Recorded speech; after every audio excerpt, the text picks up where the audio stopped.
Hi guys, कैसे हो? Explanation को शुरू करें उससे पहले एक इम्पोर्टेंट बात। थोड़ी सी प्रॉब्लम चल रही है गाइस, जिसके कारण 2 वीडियोस अपलोड कर पाना अभी पॉसिबल नहीं हो पा रहा। आप बस 1-2 दिन इंतजार करो, मैं फिर से 2 वीडियोस अपलोड करना शुरू कर दूंगी। ओके, तो चलो अब वीडियो की तरफ बढ़ते हैं। इस एपिसोड में हमें पता चलेगा आखिर जी यान क्यों क्रिस्टल में कैद है और वह अभी बहुत ही बड़े खतरे में है, जिसको सिर्फ जियाओ यान ही बचा सकता है। पर क्या जियाओ यान ऐसा कर पाएगा, इसका पता तो वीडियो में ही चलेगा। तो चलो शुरू करते हैं इस नॉवल एक्सप्लेनेशन वीडियो को। लेकिन उससे पहले लास्ट एपिसोड में क्या हुआ था उसका एक छोटा सा रिकैप कर लेते हैं। लास्ट एपिसोड में हमने देखा था जियाओ यान फॉलिंग स्टार पवेलियन जाने के लिए फ्लावर सेक्ट से निकल चुका था, पर तभी रास्ते में उसके ऊपर हुआ जिन, उसका बॉयफ्रेंड और कुछ एल्डर ने उसके ऊपर अटैक कर दिया था। जहाँ जब जियाओ यान अपनी एक टेक्निक का यूज करके उनको फ्रीज करके वहाँ से जाने लगता है, तो तभी वहाँ पर हॉल ऑफ सोल का एल्डर आ गया था, जो कि दाओ जून के 8 स्टार पर था। तो जियाओ यान मास्टर ने उसे जो टोकन दिया था उसका यूज करके उनको यहाँ पर बुलाने की कोशिश करता है, लेकिन वह टोकन वहाँ पर काम नहीं करता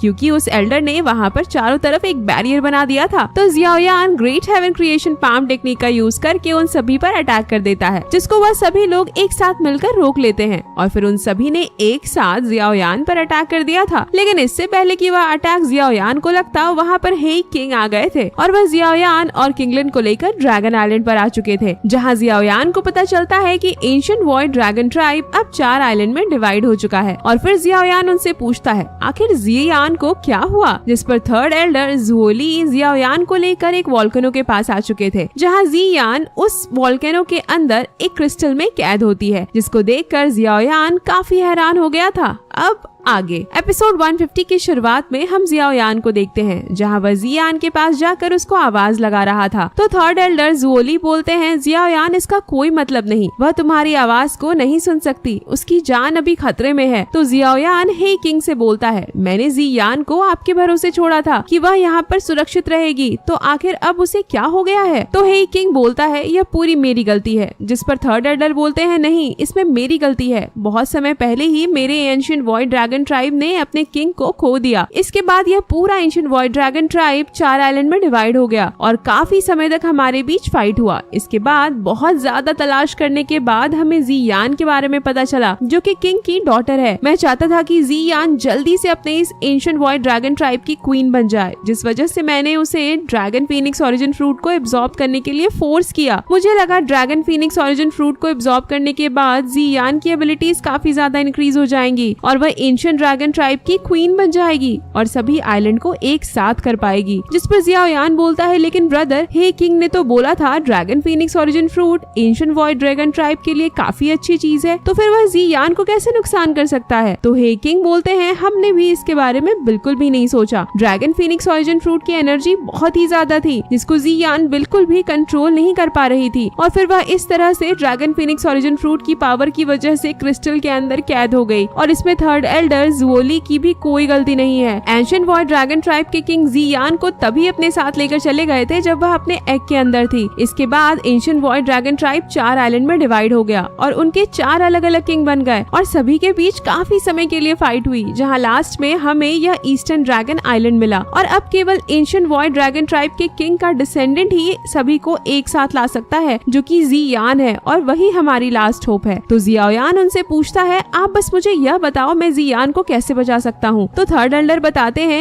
यह जो जी यान के चारों तरफ क्रिस्टल क्रिएट हुआ है वह ड्रैगन फीनिक्स ओरिजिन फ्रूट की वजह से क्रिएट हुआ है, जिसको कि एक दाऊ शेंग लेवल का वॉरियर भी जी यान को कोई नुकसान पहुंचाए बिना नहीं तोड़ सकता। सिर्फ तुम ही इसको अपनी हेवनली फ्लेम का यूज करके डिस्ट्रॉय कर सकते हो और इससे जी यान को भी कोई नुकसान नहीं होगा। और फिर हे किंग और थर्ड एल्डर जियाओ यान से रिक्वेस्ट करते हुए बोलते हैं लिटिल फ्रेंड, अभी आप ही एक ऐसे पर्सन हो जिस पर हम विश्वास कर सकते हैं और जिसके पास टॉप 10 रैंक के अंदर आने वाले हेवनली फ्लेम है, और अगर आपको हमारी हेल्प करने के बदले में कुछ चाहिए तो हम लोग आपको वह चीज भी देने के लिए तैयार हैं। अब आपके ऊपर हमारे जी यान और एंशिएंट वॉइड ड्रैगन ट्राइब का फ्यूचर डिपेंड करता है। तो जियाओ यान बोलता है मेरा एंशिएंट वॉइड ड्रैगन ट्राइब के फ्यूचर से कोई भी लेना देना नहीं, लेकिन मैं जी यान को इस तरह से मुसीबत में नहीं छोड़ सकता। जिसको सुनकर हे किंग और थर्ड एल्डर खुश हो जाते हैं। इसके बाद जियाओ यान 3000 बर्निंग फ्लेम का यूज करके उस क्रिस्टल को रिफाइन करने लगता है, जिसे देख हे किंग खुश होते हुए बोलते हैं ब्रदर, जियाओ यान की हेवनली फ्लेम तो काफी पावरफुल है और मुझे इसके अंदर से अपने एंशिएंट वॉइड ड्रैगन क्लैन का एसेंस महसूस हो रहा है, जो कि उस एंसेस्टर की सील की वजह से हे किंग को फील हो रहा था। तो थर्ड एल्डर बोलते हैं मुझे भी यही लग रहा है कि जियान बहुत ही जल्दी ठीक हो जाएगी। और फिर वोल्केनो के बाहर हम हे किंग और थर्ड एल्डर को देखते हैं, जहाँ third Elder eastern dragon island के सोल्जर को ऑर्डर दे रहे थे कि आज से ईस्टर्न ड्रैगन आइलैंड को सील कर दो और यहाँ पर कोई भी ना आ सके। तो वह हे किंग बोलते हैं थर्ड एल्डर कहीं आपको इस बात का डर तो नहीं कि बाकी के तीनों आइलैंड ईस्टर्न ड्रैगन आइलैंड पर अटैक कर देंगे। तो थर्ड एल्डर बोलते हैं तुमने बिल्कुल सही कहा, जब से एंशिएंट ड्रैगन आइलैंड के किंग गायब हुए हैं, एंशिएंट ड्रैगन आइलैंड के तीनों मेन फैमिली ने एक एक आइलैंड पर अपना कब्जा कर लिया और खुद ही खुद को किंग बना दिया। और अगर उन्हें इसके बारे में पता चल गया कि जियान किंग की डॉटर है, यह बिल्कुल भी अच्छा नहीं होगा, क्योंकि अभी के लिए ईस्टर्न ड्रैगन आइलैंड के first and second Elder training कर रहे हैं और वो दोनों लाइफ और डेथ की सिचुएशन में है, जिस वजह से हम उन्हें अभी डिस्टर्ब भी नहीं कर सकते, जिसकी वजह से मुझे पूरा विश्वास है वह तीनों आइलैंड जरूर अटैक करेंगे। तो हे किंग बोलते हैं थर्ड एल्डर आपको चिंता करने की कोई जरूरत नहीं, मैं जियाओ यान को प्रोटेक्ट करूंगा। अगर कोई यहाँ पर उसको रोकने के लिए आया तो उसको पहले मुझे पार करके जाना होगा। तो किंग लिन भी बोलती है मैं भी यंग मास्टर जियाओ यान को प्रोटेक्ट करने के लिए अपना बेस्ट दूंगी, जिस पर थर्ड एल्डर बोलते हैं लिटिल गर्ल मेरे पास तुम्हारे लिए काफी इंपॉर्टेंट मिशन है। और फिर वह किंग लिन को एक जेड बॉटल देते हुए बोलते हैं मैंने अपनी बॉडी से इस एसेंस ब्लड को रिफाइन किया है और जब जियाओ यान एग्जॉस्ट हो जाए तब तुम इस एसेंस ब्लड को जियाओ यान को दे देना, इससे उसकी एनर्जी जल्दी से रिकवर हो जाएगी। तो किंग लिन बोलती है एल्डर आप चिंता ना करें। और फिर हम एक मंथ बाद का सीन देखते हैं, जहाँ जियाओ यान अभी भी उस क्रिस्टल को रिफाइन कर रहा था और उसको ऐसा करते हुए एक मंथ बीत चुका था। और वहीं पर हम हे किंग, किंग लिन और थर्ड एल्डर को देखते हैं, जहाँ हे किंग बोल रहे थे आखिर जियाओ यान को अब कितना टाइम लगने वाला है, ऑलरेडी एक मंथ बीत चुका है। तो थर्ड एल्डर बोलते हैं बस थोड़ा और, ऑलमोस्ट जेड क्रिस्टल रिफाइन हो चुका है, लेकिन यह अगर इसी तरह से चलता रहा तो ब्रदर जियाओ यान बहुत ही जल्दी एग्जॉस्ट हो जाएंगे। और फिर हम जियाओ यान को देखते हैं, जहाँ सच में उसकी हालत अब खराब हो रही थी, लेकिन वह फिर भी अपनी एनर्जी को और ज्यादा रिलीज करके जेड क्रिस्टल को रिफाइन करना जारी रखता है, जहाँ अब बहुत ज्यादा एनर्जी का यूज करने की वजह से उसके मुंह से ब्लड निकलने लगता है, जिसको देखकर किंग लिन और सभी लोग काफी परेशान होने लगते हैं। और किंग लिन बोलती है यंग मास्टर जियाओ यान काफी एग्जॉस्ट हो चुके हैं, अगर वह इसी तरह से एनर्जी का यूज करेंगे तो उनका फाउंडेशन भी डिस्ट्रॉय हो जाएगा। ऐसा बोलते हुए वह जियाओ यान की तरफ जाने लगती है, तो हे किंग उसको रोक लेते हैं और बोलते हैं तुम ब्रदर जियाओ यान के फ्लेम के टेम्परेचर के सामने नहीं जा सकती, इससे तुम उल्टा इंजर्ड हो जाओगी। और वैसे भी ब्रदर जियाओ यान जानबूझकर अपनी लाइफ फोर्स को बर्न कर रहे हैं, जरूर उनके पास कोई रास्ता होगा। और तभी हे किंग के पीछे एक एल्डर आ जाते हैं। तो हे किंग बोलते हैं एल्डर क्वी आप यहाँ पर कैसे? तो एल्डर बोलते हैं अगर मैं यहाँ पर अभी ना होता तो आज यह लड़का यहीं पर मर जाएगा। और फिर वह थोड़ा आगे जाकर अपनी बॉडी से ड्रैगन स्केल को निकाल लेते हैं और बोलते हैं तुम सभी साइड हो जाओ और मुझे इसकी हेल्प करने दो। जहाँ ड्रैगन स्केल को अपनी बॉडी से निकालने की वजह से उनको काफी पेन हुआ था और एल्डर क्वी को ऐसा करता देख थर्ड एल्डर और हे किंग हैरान हो जाते हैं और बोलते हैं एल्डर आप यह क्या कर रहे हैं, यह तो बहुत बड़ा सैक्रिफाइस है, हर एक ड्रैगन के लिए ड्रैगन स्केल बहुत ही ज्यादा इंपॉर्टेंट होता है। जिस पर वह एल्डर हंसते हुए बोलते हैं एंशिएंट वॉइड ड्रैगन ट्राइब और उसके किंग के लिए यह सैक्रिफाइस कुछ भी नहीं है। और फिर वह ड्रैगन स्केल को जियाओ यान की तरफ थ्रो कर देते हैं और जैसे ही ड्रैगन स्केल जियाओ यान की बॉडी में एंटर करता है उसकी हेवनली फ्लेम की पावर काफी ज्यादा बढ़ जाती है और वह क्रिस्टल और भी जल्दी जल्दी मेल्ट होने लगता है। जहाँ जियाओ यान भी ड्रैगन स्केल की पावर को देखकर काफी हैरान था और बोलता है अब तो मैं जियान को और भी जल्दी यहाँ से बाहर निकाल सकता हूँ। दूसरी तरफ एल्डर क्वी जमीन पर गिर जाते हैं तो हे किंग उनके पास आ जाते हैं और उनको उठाते हुए बोलते हैं एल्डर क्या आप ठीक हैं? तो वह एल्डर बोलते हैं हाँ मैं ठीक हूँ। और फिर एल्डर क्वी बोलते हैं जियाओ यान तुम्हारी फ्लेम की पावर बस थोड़ी देर के लिए ही बढ़ी है, तुम्हें जल्दी करना होगा। तो जियाओ यान बोलता है एल्डर आप चिंता ना करें। इसके बाद वह अपनी फ्लेम की पावर को और भी ज्यादा बढ़ा देता है और जियान से बोलता है सभी लोग तुमको बचाने के लिए देखो कितनी ज्यादा मेहनत कर रहे हैं, तुम्हें जल्दी से इस क्रिस्टल से बाहर निकलना होगा। और तभी हम देखते हैं वहाँ जियाओ यान के पास एक काफी पावरफुल लाइटनिंग होती है जिसको हे किंग काफी आसानी से डिस्ट्रॉय कर देते हैं और बोलते हैं कौन है यहाँ पर जो छुप कर अटैक करने की कोशिश कर रहा है। और तभी हम वहाँ पर देखते हैं वेस्ट ड्रैगन आइलैंड से जियाओ आओ आ चुका था और उसके साथ बहुत सारे ड्रैगन्स भी मौजूद थे।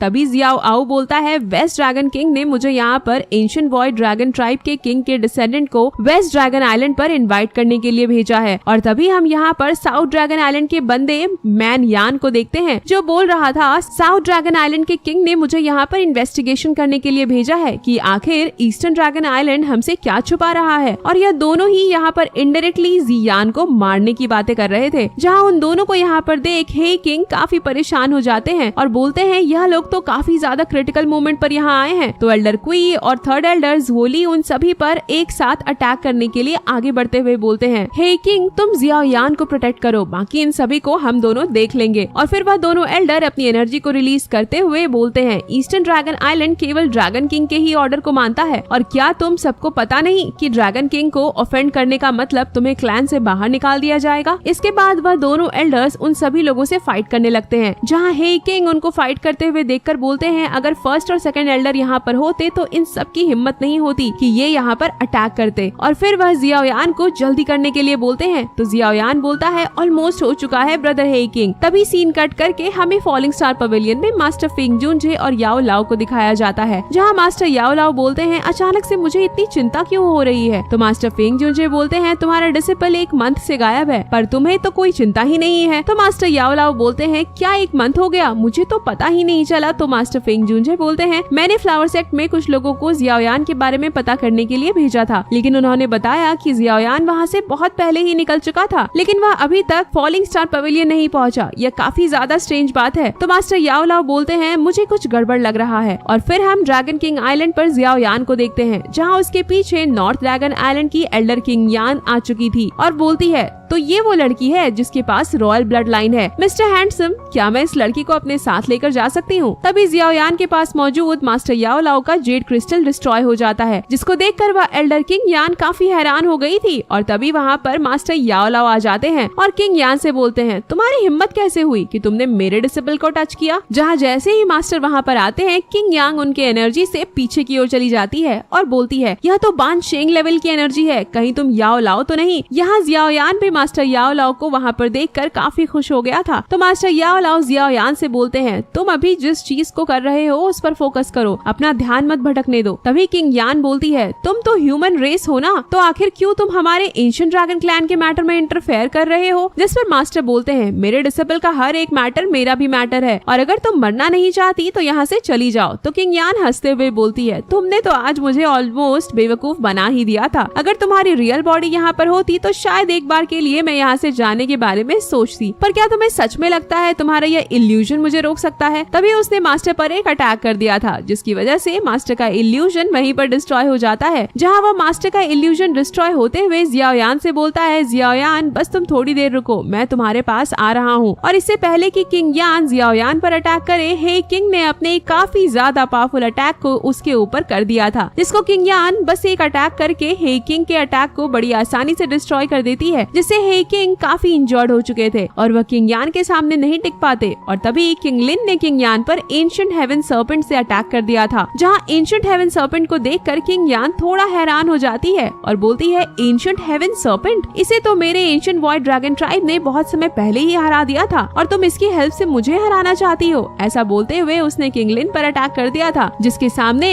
किंग लिन का अटैक भी कोई काम का नहीं था और वह तुरंत डिस्ट्रॉय हो जाता है, जिसकी वजह से किंग लिन भी काफी इंजर्ड हो चुकी थी और उसकी हालत काफी खराब हो चुकी थी, जहाँ उसके मुंह से भी ब्लड निकल रहा था। फिर भी वह किंग यान को रोकना चाहती थी, लेकिन अभी उसके अंदर इतनी भी ताकत नहीं बची थी कि वह खड़ी भी हो सके। दूसरी तरफ किंग यान जियाओ यान की तरफ बढ़ते ही जा रही थी और उसको जियाओ यान के हेवनली फ्लेम से भी कोई नुकसान नहीं हो रहा था। और जब जियाओ यान उसको अपनी ओर आता हुआ देखता है तो बोलता है, यह बिल्कुल भी अच्छी बात नहीं है, मुझे बस थोड़ा सा और टाइम चाहिए और फिर जियान इससे बाहर निकल जाएगी। और फिर जियाओ यान ने किंग यान को रोकने के लिए अपने डीमन पपेट को बाहर निकाल लिया था, लेकिन जब हे किंग यान को नहीं रोक पाए, जो कि दाऊ शिंग लेवल पर है, तो फिर डीमन पपेट तो उनके सामने कुछ भी नहीं है, जिसके बारे में जियाओ यान को भी अच्छे से पता था कि डीमन पपेट तो बस उसके लिए थोड़ा सा ही टाइम निकाल सकता है, जिसकी वजह से जियाओ यान ने अपने ब्लड का यूज करते हुए 3000 बर्निंग फ्लेम की पावर को काफी ज्यादा बढ़ा दिया था। पर तभी किंग यान जियाओ यान के एकदम पास आ जाती है और हम देखते हैं उसने डीमन पपेट को बड़ी आसानी से हरा दिया था और फिर वह जियाओ यान पर अटैक कर देती है। तभी वहाँ पर किसी की आवाज आती है जो बोलता है, अगर तुमने उसका एक बाल भी टच किया तो मैं तुम्हें जान से मार दूंगी, जिसको देखकर किंग यान काफी ज्यादा डर चुकी थी और तभी वहाँ पर काफी ज्यादा एनर्जी रिलीज होने लगती है, जिससे किंग यान तुरंत उस एनर्जी के प्रेशर से जियाओ यान से काफी दूर हो जाती है और बहुत ज्यादा इंजर्ड हो जाती है। और इसी के साथ यह एपिसोड यहीं पर एंड हो जाता है। नेक्स्ट एपिसोड में हम सभी को देखने को मिलेगा जियान की काफी खतरनाक लेवल की पावर। इसके बाद जियाओ यान मिलेगा काफी इंपॉर्टेंट कैरेक्टर से, जिसके बारे में आप आप लोग जानते हो मगर कभी देखा नहीं। साथ ही नेक्स्ट एपिसोड में जियायान को एक काफी पावरफुल डिफेंसिव चीज मिलेगी। तो अगर एक्साइटेड हो नेक्स्ट एपिसोड के लिए तो लाइक करो गाइस, और अगर वीडियो अच्छी लगी हो तो एक प्यारा सा कमेंट भी कर देना। मिलते हैं एक और न्यू नॉवल एक्सप्लेनेशन वीडियो के साथ, तब तक के लिए